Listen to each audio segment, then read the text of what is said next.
Donc, excusez-moi, il y a eu un souci avec l'ordinateur, plus de batterie. Voilà. Je continue, je poursuis mon commentaire. Donc, je parlais dans le vide. Pour la suite, c'est pas grave.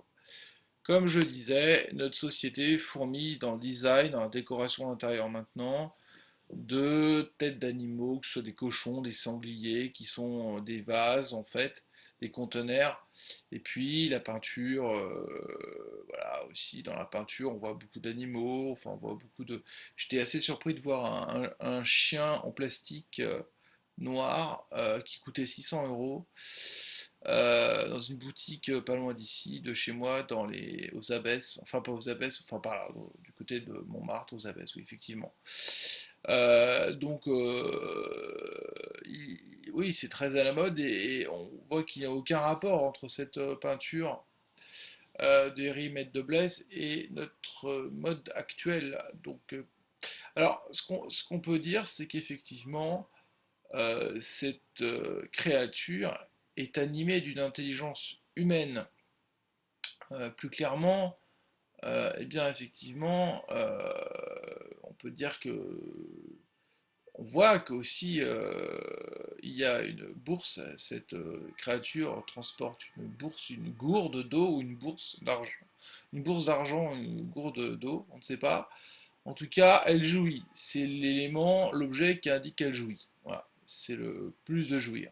Ou alors, on va dire plus simplement, la plus-value, tout simplement, pour reprendre Marx. Voilà. Et donc, elle tambourine, enfin, je veux dire, elle tape dans deux tambours, dont les effets sont orientés vers le damné, cet humain dénudé complètement, qui à la fois est attrapé, accroché à une ficelle qui tend vers le rivage. Et cette embarcation est sur une eau extrêmement noire, il y a une espèce de goudron, une encre extrêmement noire, un liquide très opaque, une mare de café, si tant est si bien que le café puisse être quelque chose de bon à boire, mais enfin bon, autant de café, ça fait un peu bizarre. Non, c'est un liquide noir, tout simplement extrêmement opaque, dans lequel il est impossible de voir quoi que ce soit, et dont on ne connaît pas la toxicité dans cet environnement. Et d'autre part, le sens euh, est absent. Enfin, c'est plutôt l'idée qu'il n'y a que ça a qu'il y a une absurdité de cette scène en mouvement, une photographie, un instantané sur cette scène en mouvement, très en mouvement, puisque le battement d'un tambour, tel que le fait cette créature, est plutôt rapide, plus ou moins rapide. Donc c'est vraiment un instantané. On voit que le damné joint ses deux bras, ses deux mains, pour s'extraire, supplier de, de, de, de ne plus subir ce traitement. Donc ça fait référence à un mauvais traitement. On retrouve des catégories de métiers où les professionnels en question sont chargés de faire un traitement sur des patients. On voit les métiers des services à la personne, on voit les métiers de psychologues, d'éducateurs, de psychiatres, de toutes sortes d'accompagnateurs.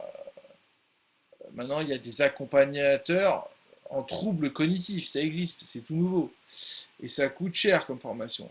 J'ai vu ça comme ça par curiosité quand je voyageais un petit peu sur Internet. Donc vous voyez que, effectivement, eh bien, on peut aussi voir des métiers, euh, des professions très procédurielles, très limitées dans une fonction.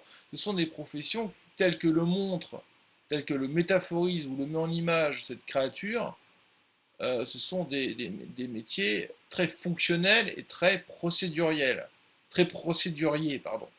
Et donc, ça interroge aussi le sens de ces métiers très procéduriers, bien que très fonctionnels, donc ayant tout leur sens à l'intérieur d'un ensemble, sociologiquement, mais pour autant, au-delà de ça, est-ce que la somme de toutes ces fonctions qui participent de fait un holisme socio-professionnel, est-ce que pour autant ça permet à cette société-là d'avoir un horizon plus ou moins long terme sur la qualité de l'information qu'elle produit, c'est-à-dire sur la portée de cette information. Est-ce que ça permet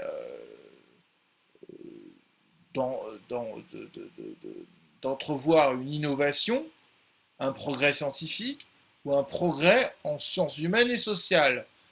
Donc, comme vous pouvez le voir, dans ce détail, il y a une coupure par rapport au progrès et à l'innovation.